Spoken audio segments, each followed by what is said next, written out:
성경은 총 몇 권으로 되어 있지요? 66권. 네, 이 아니라 한 권입니다. 네, 성경은 한 권입니다. 66권으로 되어 있음에도 불구하고 한 권이라고 하는 이유는 무엇입니까? 이 성경의 모든 내용들이 한 가지 주제를 가지고 있기 때문에 66권으로 여러 저자들이 여러 시대에 걸쳐서 쓰여지기는 했지만 우리가 한 권의 성경이라고 보는 겁니다.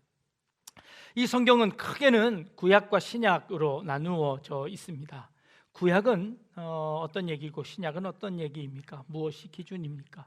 구약 했더니 마치 한약을 생각하시고 신약 했더니 양약을 생각하시는데, 이 약자는 그런 약자가 아니라 약속이라는 그런 뜻을 가지고 있습니다. 그래서 구약은 오래된 약속이고 신약은 새로운 약속을 의미하는 겁니다. 성경에는 이 약속이 기록되어져 있습니다.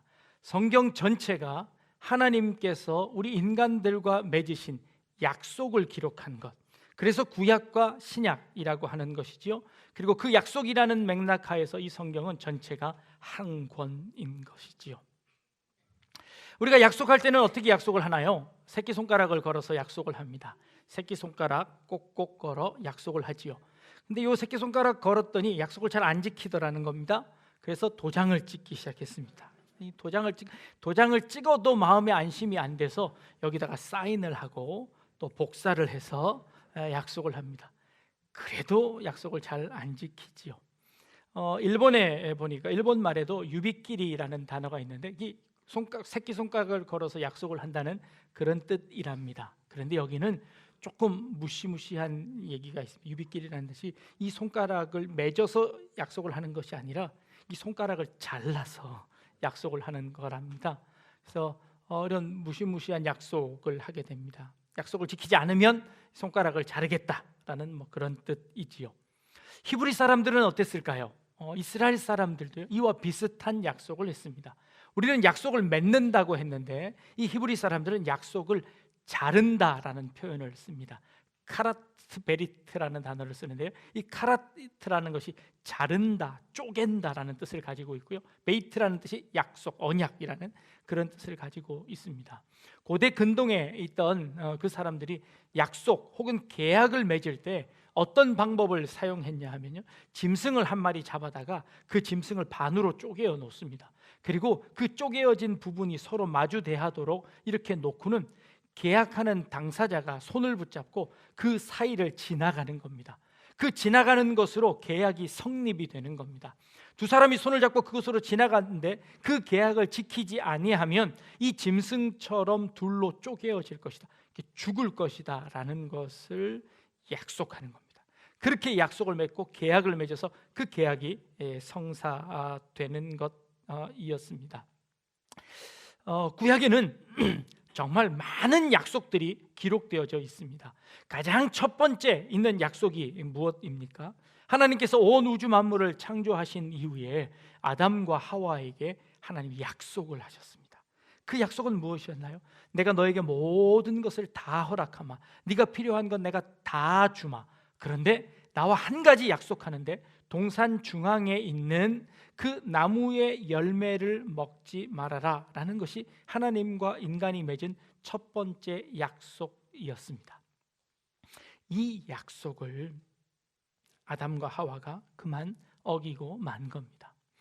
도대체 이 약속을 왜 지킬 수 없었을까요?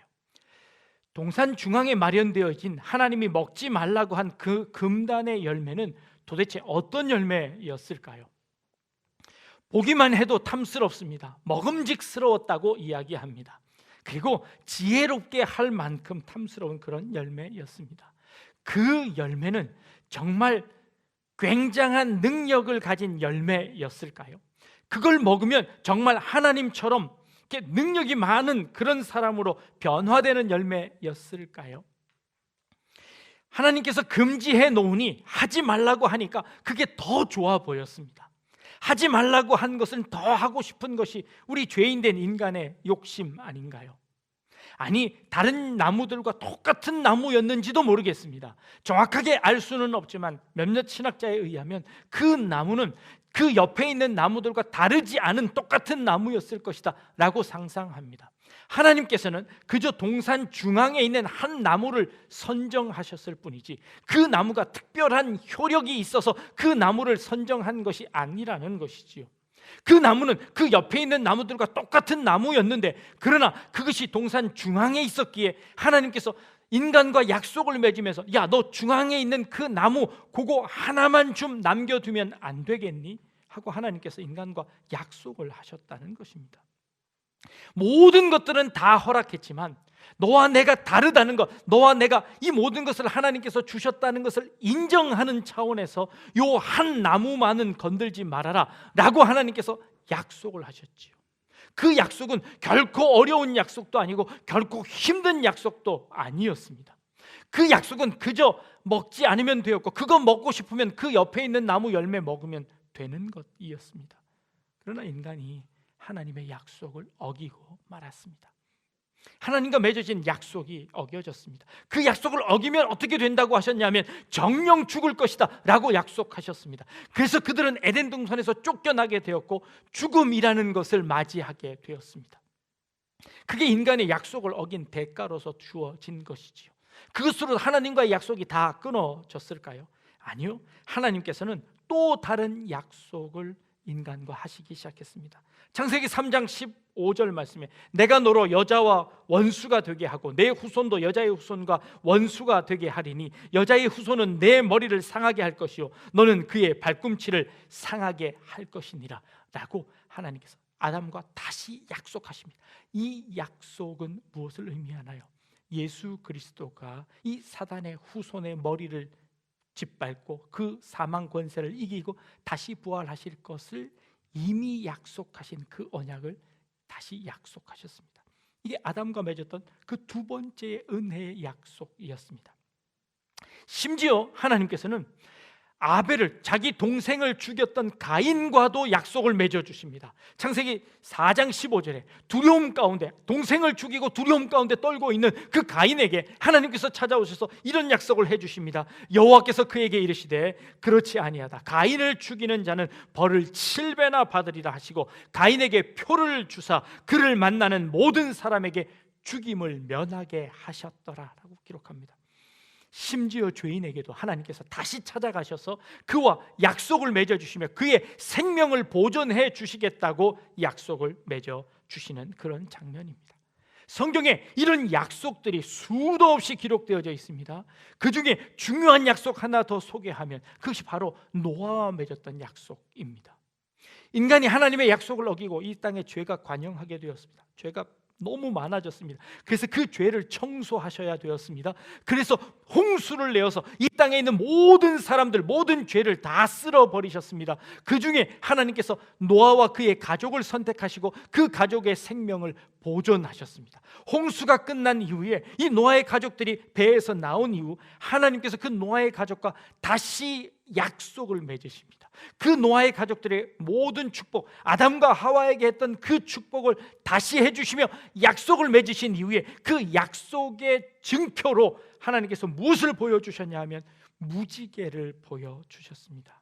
이 무지개는 하나님께서 이 노아의 가족과 노아와 맺은 언약의 징표인 무지개였습니다. 그런데 재미있는 것은요, 언약이라는 것, 약속이라는 것은 이 약속의 계약의 당사자가 둘이 함께 약속하는 겁니다. 그런데 이 노아의 약속부터는요, 그 약속이 일방적인 약속이 되었습니다. 누구의 약속이냐면 하나님의 약속으로 변해버렸습니다. 노아는 그저 그 무지개를 바라볼 뿐입니다. 그런데 하나님께서 그 무지개를 보시며 노아에게 이렇게 말씀하십니다.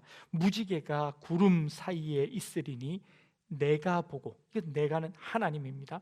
내가 보고 나 하나님과 모든 육체를 가진 땅의 모든 생물 사이에 영원한 언약을 기억하리라. 하나님이 노아에게 또 이르시되 내가 나와 땅에 있는 모든 생물 사이에 세운 언약의 증거가 이것이라 하셨더라 라고 기록합니다.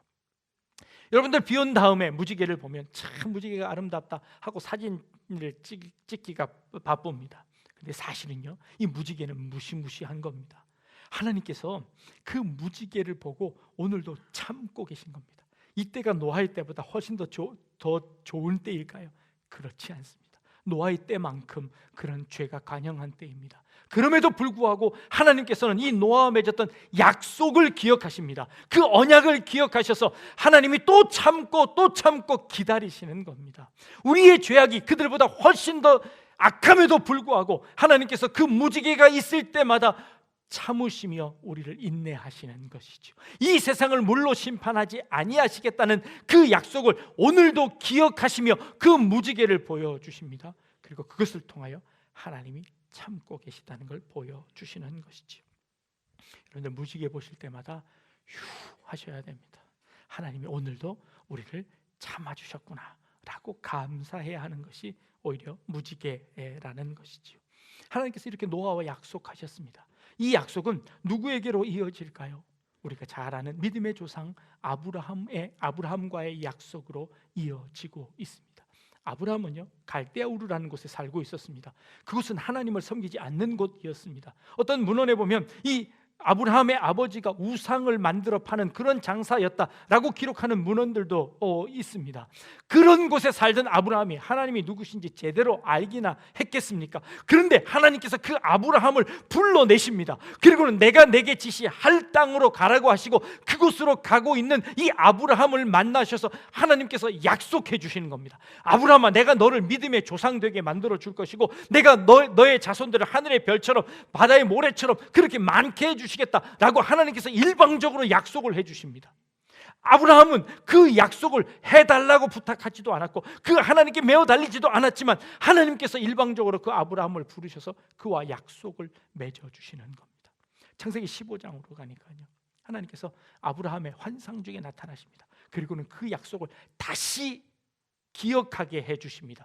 그때까지 아브라함은 아들이 하나도 없어서 자기 아내를 통하여서 아들을 낳을 수 없다는 것을 깨닫고 자기의 몸종을 시켜서 자녀를 낳게 했습니다. 그래서 이스마엘이라는 아들 하나 얻게 되었습니다. 하나님, 나 그렇게 많은 아들 필요 없고요, 한 명만 달라고 했는데 그거 안 주셨으니 내가 몸종을 통하여 낳은 이 아들마저도 건강하게 잘 지내기만 하면 나는 그것으로 감사할 따름입니다 라고 아무런 조건도 내지 않는 그 아브라함에게 하나님께서 나타나셔서 그 아들이 네 아들이 아니라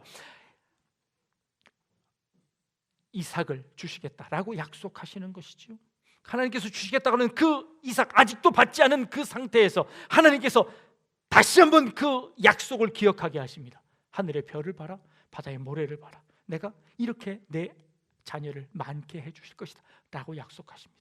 그리고는 그 꿈이 깨어나자마자 하나님께서 아브라함에게 명령하십니다. 너는 3년 된 암소 한 마리, 그리고 암양 하나, 그리고 비둘기 한 마리 잡아다가 그것을 둘로 쪼개거라 하고 말씀하십니다. 아브라함이 그 하나님의 명령을 따라 소 한 마리를 쪼개어놓고 양 한 마리를 쪼개어놓고 그것을 마주 대합니다. 그 마주 대하고 나서 하나님께서 아무 말씀이 없습니다. 새들이 날라와서 먹으려고 합니다. 그래서 그 새들을 막 쫓아냅니다. 그러다가 어느 순간 이 아브라함이 깜빡 잠이 들고 말았습니다. 그런데 잠이 들고 있는 그 상태에서 불타는 횃불 하나가 그 사이를 휙 하고 지나가는 겁니다. 이 아브라함이 그것을 듣고 깹니다. 도대체 그 횃불이 무엇을 상징하는 것일까요? 그 타는 횃불은 하나님을 상징하는 것입니다. 하나님께서 그 타는 횃불로서 그 쪼개어진 그 고기 사이로 하나님이 지나가시는 것이죠. 고대 근동에 계약할 때는 그 계약하는 당사자가 둘이 손을 잡고 그 사이를 지나가야 합니다. 그런데 아브라함은 잠에 빠져 있습니다. 그러나 그 잠들어 있는 그 아브라함을 남겨두고 하나님께서 홀로 횃불이 되셔서 그 사이를 지나가십니다. 이 약속은 내가 너에게 한 약속이니 내가 그 약속을 반드시 지킬 것이다 라고 하나님께서 아브라함에게 하신 약속이었습니다. 하나님은 그 약속을 기억하셨고 하나님은 그 약속을 지켜내셨습니다. 하나님께서 약속하실 때 또 다른 한 가지를 약속하셨습니다. 아브라함아, 내가 내게 한 이 약속을 내가 반드시 지킬 거인데 그러나 내 많아진 너의 자손들이 400년 동안 다른 나라에 종살이를 할 것이고 400년 동안 다른 민족이 네 자손들을 괴롭힐 것이다. 그러나 걱정하지 말아라. 내가 그들을 이끌어내서 4대 만에 네가 살고 있는 이 땅 가운데로 내가 그들을 인도해낼 것이다 라고 하나님께서 약속하셨습니다.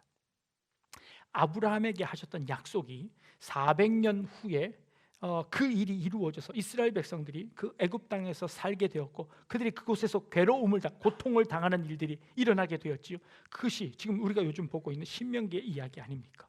이스라엘 백성들이 실제로 그 애굽 땅에서 고통을 당하고 있었습니다. 그것이 400년이 되었습니다. 400년이 끝나갈 즈음 되어서 하나님께서 또 다른 사람을 불러서 약속을 하십니다. 그 사람이 누구였나요? 모세였습니다. 모세를 불러서 하나님께서 그에게 다시 약속하십니다. 모세야, 내가 아브라함과 했던 그 약속을 기억하며 너와 다시 약속하마 너를 통하여서 이 이스라엘 백성들을 구원해내서 가나안 땅으로 내가 인도하여 내야 되겠다 라고 모세와 약속하십니다. 그래서 모세는 그 하나님의 약속을 믿고 그 백성들을 이끌어서 광야로 나오지요. 그리고 시내산으로 나옵니다. 시내산 그 산 꼭대기에서 이 하나님께서는 이제 이 모세를 통해서 누구와 또 약속을 하시나요? 이스라엘 백성들과 약속하십니다. 그 약속이 뭔가요?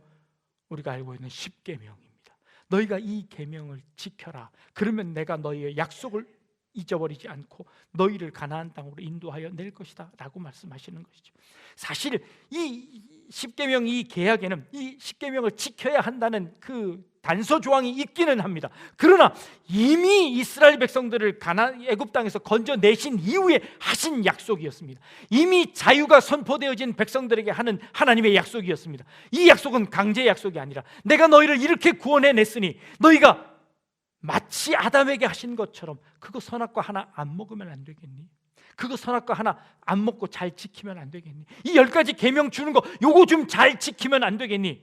라고 하시며 이스라엘 백성들과 언약을 맺으셨습니다.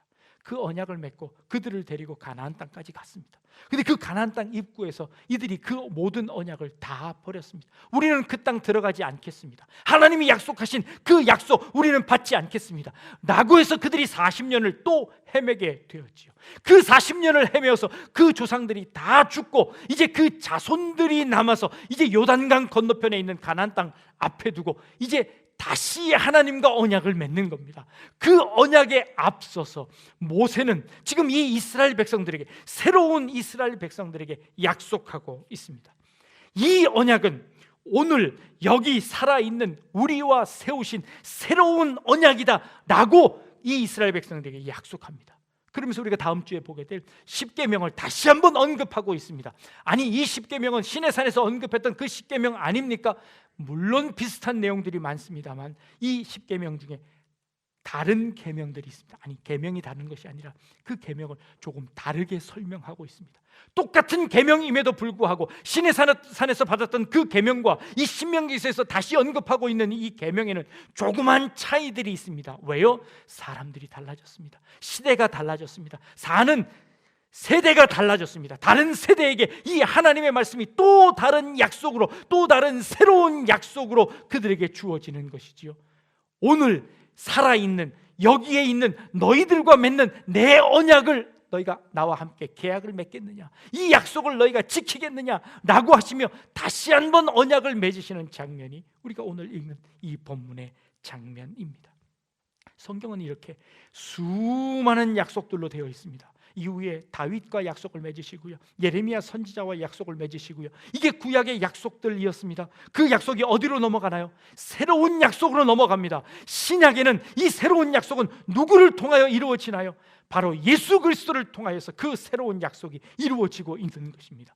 예수 그리스도를 통하여서 나 예수 그리스도를 믿기만 하면 그동안 있었던 많은 사람들이 맺었던 그 하나님과의 약속을 다 어겼던 그 사람들에게 그 예수 그리스도의 십자가만 믿기만 하면 새로운 구원의 역사를 베풀어 주시겠다고 약속하시는 이 하나님의 약속이 이 예수 그리스도를 통해서 신약에 기록되어져 있는 것이죠. 우리는 그 새로운 약속을 믿는 겁니다. 그 약속마저도 2000년이 지나가 버렸습니다. 2000년 전에 맺으신 그 십자가의 약속이 오늘 이 시간, 오늘 여기 있는 우리들에게 어떤 의미가 있을까요? 하나님께서는 그 예수 그리스도의 십자가를 통하여 우리와 또 다른 언약을 맺기를 원하시고 계십니다. 이 자리에 참석하신 여러분들과 내가 너와 다시 한번 언약을 맺기를 원하노라 하나님께서 말씀하고 계시는 겁니다. 하나님의 약속 가운데서 이미 우리에게 주어진 축복들이 있습니다. 하나님께서 우리에게 베풀어 주신 많은 약속들이 이 성경을 통하여 기록되어져 있습니다. 그리고 우리에게 이제 기회를 주시는 겁니다. 나와 언약을 맺지 않겠느냐라고 말씀이죠. 이 언약은 오늘 여기 살아있는 우리와 세우신 것이다 라고 그 요단강 앞에서 이스라엘 백성들과 맺었던 그 언약처럼 지금 이 시간 이 약대 중앙교회 안에서 오늘 여기 여러분들이 살아 숨쉬는 이 순간 하나님께서 여러분들과 약속을 맺고 싶어 하십니다. 내가 예수 그리스도를 통하여서 나를 영접하고 나를 믿겠느냐? 그러면 내가 준비해 놓은 이 많은 축복들과 내가 준비해 놓은 이 많은 은혜들을 너희가 다 누릴 수 있을 것이다 라고 우리에게 약속하시는 겁니다. 여러분들 어떻게 하시렵니까? 그 하나님과 약속 다시 한번 맺으시겠습니까? 이 시간, 아니 날마다 우리에게 주어지는 그 시간 속에서 하나님의 약속을 기억하고 그 하나님의 약속을 믿으며 그 약속에 우리의 모든 삶을 맡기고 의지하고 나아가기로 다짐하십니까? 하나님이 그 약속을 우리에게 날마다 요구하고 계십니다. 매일매일마다, 매주일마다 여러분들에게 그 약속을 요구하고 계시는 겁니다. 내 약속을 아직도 기억하고 있니? 내 약속을 너희가 아직도 잊지 않고 있니? 나와 맺은 이 약속을, 내가 너희에게 베푼 이 약속을 아직도 잊지 않고 있느냐라고 우리에게 물어보십니다. 오늘 이 시간 다시 한번 그 하나님의 약속을 여러분들의 인생 가운데 새겨보기를 원합니다. 지금까지 함께 하셨던 하나님의 은혜, 지금까지 우리를 지키셨던 하나님의 놀라운 그 은혜의 약속들을 기억하며 오늘 하루 다시 한번 다짐하며 그 약속 위에 내 인생을 올려놓기로 다시 한번 다짐하십시오. 그리고 그 하나님의 은혜를 누릴 수 있는 그런 우리 성도님들 다 되실 수 있기를 주님의 이름으로 축복합니다. 기도하겠습니다.